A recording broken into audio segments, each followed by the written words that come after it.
Namaste everyone, I am Suman Ghale from Nepal, and it's my pleasure and honor to express my gratitude towards the entire team of Pax Romana Asia Pacific for organizing this workshop on sex, sexuality and gender.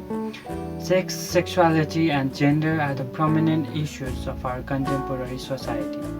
Many people have misconceptions about these terminologies which cause discriminations and violence of different kinds. So thank you for your consistent effort on clarifying these issues. At the end, I would also like to express my sincere gratitude towards my colleagues and group members for their support and inspiration throughout the workshop. I hope I may be able to connect with you people even in upcoming days. Thank you.